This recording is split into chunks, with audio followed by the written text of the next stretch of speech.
അങ്ങനെ മരുഭൂമിയിൽ ഒട്ടകത്തിൽ നോക്കി നടന്ന ചേട്ടന് ഒരു വെളിപാടുണ്ടായി, നാട്ടിലേക്ക് വരണം, ചോറും സാമ്പാറും കഴിക്കണം. അമ്മ അത് ചേട്ടൻ വരേണ്ടത് പ്രമാണിച്ച് പുതിയ അരിക്കലൊക്കെ ഇറക്കി വണ്ടിയൊക്കെ കുളിപ്പിച്ച് റെഡിയാക്കി. ഫ്ലൈറ്റ് ഡീറ്റെയിൽസൊക്കെ നേരത്തെ അയച്ചു തന്നിരുന്നു എത്തിഹാദ് എയർലൈൻസിൻ്റെ. നമ്മളിത് എയർപോർട്ടിലെത്തി. ചേട്ടനിപ്പോൾ ഒരു 600 മീറ്റർ അകലിട്ടെന്ന് മനസ്സിലായി. ആളെ കണ്ടുപിടിച്ചു, ആള് വരുന്നുണ്ട്.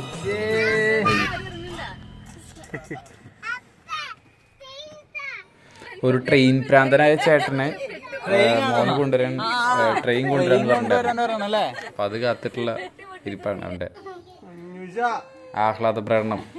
അപ്പനും മോനെ കണ്ടുപിടിന്റെ ആഹ്ലാദ പ്രകടനമാണ്. ഈ സോപ്പും കമ്പിളി ഒന്നും കൊണ്ടുവന്നില്ലേ?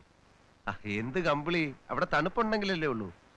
മാത്രമല്ല എന്റെ നിറയെ സാധനങ്ങൾ ഈ കസ്റ്റംസുകാർ പിടിച്ചു. എനിക്ക് തരാതിരിക്കാൻ വേണ്ടി നീ നുണയൊന്നും പറയണ്ട. എനിക്കുള്ള ചോക്ലേറ്റ് ഇടയ്ക്കൊക്കെ കാണാവുന്ന റയറസ്റ്റ് മൊമെന്റ്സ് ആണ് ഇതൊക്കെ. ചിക്കന് കൊടുത്തു. ഇനി കാത്തിരുന്ന മൊമെന്റ് ചോറ് കഴിക്കണം. ആഹ്ലാദം കണ്ട മുഖത്തെ.